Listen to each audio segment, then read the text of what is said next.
அன்பான மீனராசி நேயர்களே, குருவை ராசி அதிபதியாக கொண்டவங்க சுக்கிரன் உச்சமடையக்கூடிய ராசி அப்படிங்கிறதால அடிப்படையான பொருளாதார வசதிகளும் தர்ம சிந்தனைகளும் உங்களுக்கு அதிகமாக இருக்கும்.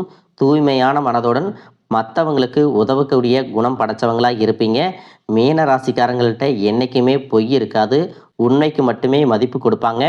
காதலை பொறுத்த வரைக்கும் நேர்மையாகவும் உணர்ச்சி பூர்வமாகவும் இருப்பாங்க. அளவுக்கு அதிகமான பாசத்தை தன்னுடைய வாழ்க்கை துணை மேலே வச்சிருப்பாங்க. எப்படிப்பட்ட சூழ்நிலையாக இருந்தாலும் அதற்கு தகுந்த மாதிரி விட்டு கொடுத்து போகக்கூடிய சுபாவம் இருக்கும். குரு பகவானுடைய அருளால் நல்ல அறிவுத்திறனும் தொலைநோக்கு பார்வையும் கொண்டவங்களாக இருப்பாங்க.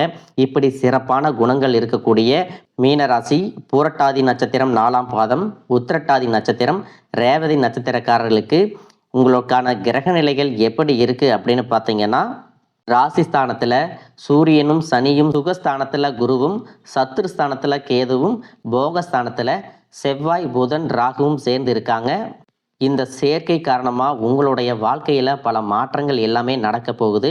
அதை பற்றி தான் இந்த வீடியோ பதிவில் பார்க்க போகிறோம். உங்களுடைய மனசில் நினச்ச காரியங்களை எல்லாம் செஞ்சு முடிக்கக்கூடிய காலமாக இது இருக்குது. சுபகாரியம் தொடர்பான எண்ணங்கள் எல்லாமே உங்களுக்கு கைகூடும். மறுமணம் தொடர்பான முயற்சிகளை நீங்கள் எடுக்கிறீங்கன்னா அந்த முயற்சிகள் உங்களுக்கு சிறப்பான பலன்களை கொடுக்கும். ஆக்கப்பூர்வமான முன்னேற்றமும் வசீகரமும் இருக்கும். அதே சமயத்தில் உங்களுடைய 12வது வீட்டில் செவ்வாய் ராகு இருக்கிறதால தேவையற்ற செலவுகள் விரயங்கள் எல்லாமே ஏற்படும். நீங்கள் பயணம் செய்யும்போது கவனம் ரொம்பவே அவசியம். இரவு நேரங்களில் நீண்ட தூர பயணங்கள் போகிறத தவிர்த்துக்கணும். ஆரோக்கியத்தை பொறுத்த வரைக்கும் மன அழுத்தம், தூக்கம் இல்லாமல் போகிறது, கண் சம்பந்தமான சின்ன சின்ன கோளாறுகள் ஏற்படும். வேலையை பொறுத்த வரைக்கும் சின்ன சின்ன மாற்றங்கள் இருந்தாலும் உங்களுடைய வருமானத்தை அதிகரிப்பதற்கு புதிய வாய்ப்புகள் கிடைக்கும். தொழிலை பொறுத்த வரைக்கும் ஆக்கப்பூர்வமான முயற்சிகளை எல்லாமே எடுப்பீங்க. முதலீடுகள் மற்றும் கடன் வசதிகள் உங்களுக்கு கிடைக்கும். உங்களுடைய சாதாரணமான வளர்ச்சியை பார்த்து பொறாமைப்படக்கூடிய நபர்களால் வேலையில் மறைமுக எதிர்ப்பை சந்திப்பீங்க. சக ஊழியர்கள் ஆதரவாக இருக்க மாட்டாங்க. தனிமையில் வேலை செய்கிறது நல்லது. அதே போல் உங்களுக்குன்னு ஒப்படைக்கப்பட்ட பொறுப்புகளை நீங்கள் தனி கவனம் எடுத்து செய்யணும். அலுவலக கோப்புகளாக இருந்தாலும் சரி, பணம் மற்றும் சில ரகசியங்களை நீங்கள் வெளியே சொல்லக்கூடாது. சூரியன் உங்களுடைய வீட்டில் இருக்கிறதால தலைமை பண்பில் உங்களுக்கு நல்ல பேரை வாங்கி கொடுக்கும். அதே நேரத்தில் ஈகோ காரணமாக உயர் அதிகாரிகளோட மோதுவதை தவிர்த்துக்கணும். உங்களுக்கு போதுமான அளவு வருமானம் இருந்தாலும் பணத்தை சேமிக்கணும் அப்படின்னு நினைக்கும் பொழுது வண்டி வாகனங்கள் பழுதாகி அதற்கு அதிகமான செலவுகளை செய்வீங்க. உங்களுடைய தோற்றத்திற்காகவும் ஆடைகள் மற்றும் ஆடம்பர தேவைகளுக்காகவும் கொஞ்சம் பணத்தை செலவு செய்வீங்க. இனி அந்த மாதிரி செலவுகள் செய்யும் பொழுது கூடுதலான கவனம் ரொம்பவே அவசியம். உங்களை சுற்றி எத்தனை பிரச்சனைகள் இருந்தாலும் உங்கள் கஷ்டத்தையும் கண்ணீரையும் வெளியே காட்டாமல் சாதாரணமாக இருக்கிறதுனால மற்றவங்க உங்கள் மேலே கண் திருஷ்டியை போடுவாங்க. உங்களுடைய கஷ்டத்தையும் கண்ணீரையும் வெளியே நீங்கள் காட்டலை அப்படின்னாலும் உள்ளுக்குள்ள பதட்டம், மனக்குழப்பம், பொருளாதார தேவைகளை பற்றி அதிகமாக சிந்திக்கிறது இதுவெல்லாம் இருக்கும். எவ்வளவு பெரிய பிரச்சனையாக இருந்தாலும் இதையெல்லாம் பார்த்துக்கலாம், இதையெல்லாம் கடந்து வந்துடலாம் அப்படிங்கிற தன்னம்பிக்கை உங்களுக்கு அதிகமாக வரக்கூடிய காலமாக இது இருக்குது. காதலிக்கக்கூடியவங்களுக்கு காதல் வாழ்க்கை பிரகாசமாக இருக்கும். உங்களுடைய வாழ்க்கை துணை வசீகரத்தால் ஈர்க்கப்படுவாங்க. டேட்டிங் மற்றும் வாழ்க்கை துணையின் உறவை மேம்படுத்துவதற்கு சின்ன சின்ன பயணங்கள் போவீங்க. முடிஞ்ச வரைக்கும் உங்களுடைய வாழ்க்கை துணையோடு நேர்மையாக இருக்கணும். குடும்பத்தில் வாழ்க்கை துணையின் உறவுகளால் நிம்மதியை இழக்கக்கூடிய சூழ்நிலையும் மன போராட்டங்களும் அதிகமாக ஏற்படும். அதனாலேயே சில இடங்களில் பெருசாக எந்த ஒரு விஷயத்தையும் கண்டுக்க மாட்டீங்க. அப்படி உங்களுக்கு தொல்லைகள் கொடுக்கக்கூடிய சில உறவுகளை விட்டு நீங்கள் விலகி இருக்கிறது ரொம்பவே நல்லது.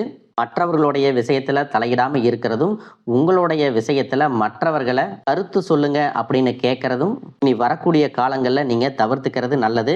படிக்கக்கூடிய மாணவர்களுக்கு வெளிநாடுகள் செல்வதற்கான வாய்ப்புகள் இருக்குது.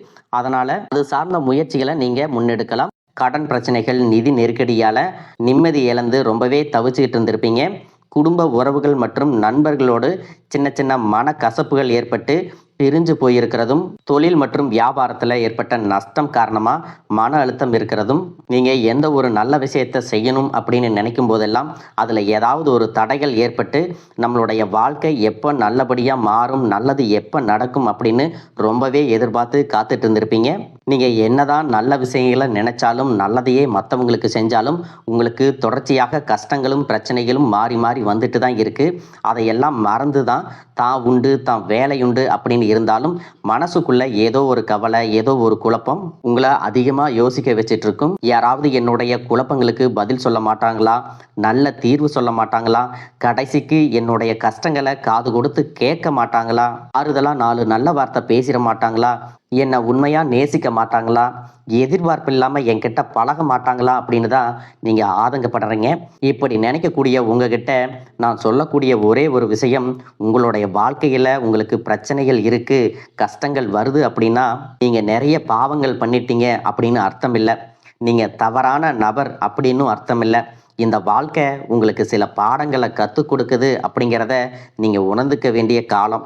சாதாரணமாக எல்லாரும் சொல்லலாம், நல்லது செஞ்சால் இங்கே காலம் இல்லை அப்படின்னு நினைப்பாங்க.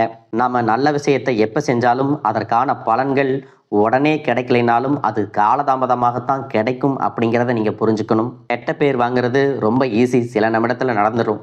ஆனால் நல்ல பேர் வாங்குறதுக்கு ரொம்ப வருஷம் ஆகும். அதனால் எப்பவுமே எதிர்பார்ப்புகளை குறைச்சிட்டு எப்பவும் போல இயல்பாக இருக்க நீங்கள் பழகிக்கணும். இப்போ வரைக்கும் நீங்கள் எப்படிப்பட்ட கஷ்டமான சூழ்நிலையில் இருந்தாலும் சரி, அதுவெல்லாம் நிரந்தரம் கிடையாது. உங்கள் வாழ்க்கை இன்னும் முடிஞ்சிடலை அப்படிங்கிறத நீங்கள் ஞாபகத்தில் வச்சுக்கணும். இப்போ உங்கள் வாழ்க்கையில் இருக்கக்கூடிய கடன் பிரச்சனையோ, கணவன் மனைவி பிரிவோ, அல்லது காதல் தோல்வியோ, அல்லது வேலை இல்லாமல் கஷ்டப்படுறதோ, இது மாதிரி உங்கள் வாழ்க்கையில் உங்களை சுற்றி நடக்கக்கூடிய எல்லா விஷயங்களும் உங்களை அழிக்கிறதுக்காக வரல, உங்களை மாற்றுறதுக்காக வந்திருக்கு. ஒரு புதுவிதமான வாழ்க்கையை எதிர்காலத்தில் நீங்கள் வாழ போகிறீங்க. அதுக்கான ஒரு அடித்தளமாக தான் இதை நீங்கள் எடுத்துக்கணும்.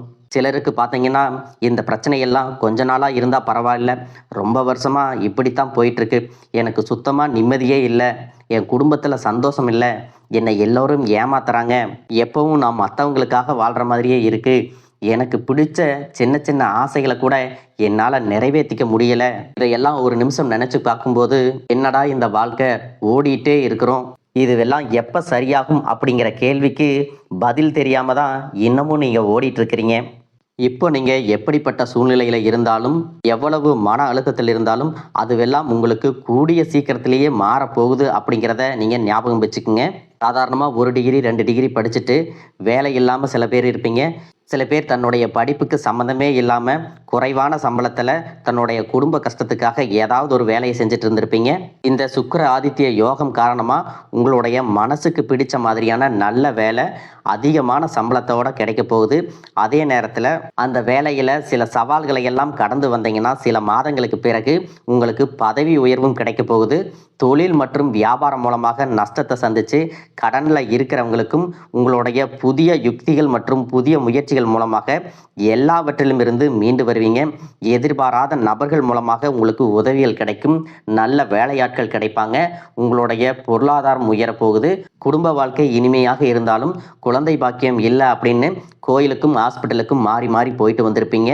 சரியான புரிதலோட சரியான மருத்துவ சிகிச்சைகள் மற்றும் குலதெய்வத்திற்கு பொங்கல் வச்சு வழிபாடு செய்வது, ஆரோக்கியமான விஷயங்களை செய்கிறதன் மூலமாக இந்த வருடத்தின் இறுதிக்குள்ள நிச்சயமாக உங்களுக்கு குழந்தை பாக்கியம் கிடைப்பதற்கான வாய்ப்புகள் இருக்கு. அப்படி உங்களுக்கு கரு உருவாகக்கூடிய சூழ்நிலையில நீண்ட தூர பயணங்களையும் அளவுக்கு அதிகமாக யோசிக்கிறதையும் முற்றிலுமாக நீங்க தவிர்க்கணும். இதை மட்டும் நீங்க சரியா செஞ்சுட்டு வந்தீங்கன்னா அழகும் அறிவும் ஒன்றாக இருக்கக்கூடிய குழந்தை பிறக்கும். இது நாள் வரைக்கும் நீங்க என்னதான் பாசிட்டிவா இருந்தாலும் உங்களுடைய மனசுல நெகட்டிவான எண்ணங்கள் வந்து எந்த ஒரு காரியத்தை செஞ்சாலும் அதுல உங்களுக்கு முழு திருப்தி இல்லாத மனநிலை இருந்திருக்கும்.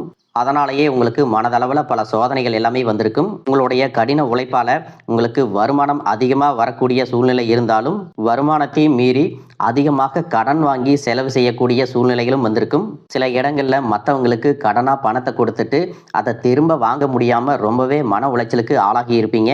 இதனாலேயே குடும்பத்திலையும் சரி தொழிலையும் சரி உங்களுக்கு நிம்மதி இருக்காது. உடல் ஆரோக்கியத்தை பொறுத்த வரைக்கும் 50 வயசுக்கு மேலே இருக்கிறவங்க ஏதாவது உடல் பிரச்சனை காரணமாக மருந்து மாத்திரைகளை அதிகமாக சாப்பிடுவீங்க. ஆனால் அது குணமடையாமல் தொடர்ந்து பிரச்சனைகளை கொடுத்துட்டே இருந்திருக்கும். இனி வரக்கூடிய கிரக நிலைகள் காரணமாக மருந்துகளோடு இயற்கையான உணவு முறைகளையும் நீங்கள் எடுத்துக்கிட்டீங்கன்னா உங்களுடைய உடல் வலுப்பெறும். எல்லா விதமான துன்பங்கள்ல இருந்தும் நீங்கள் மீண்டு வர போகிறீங்க.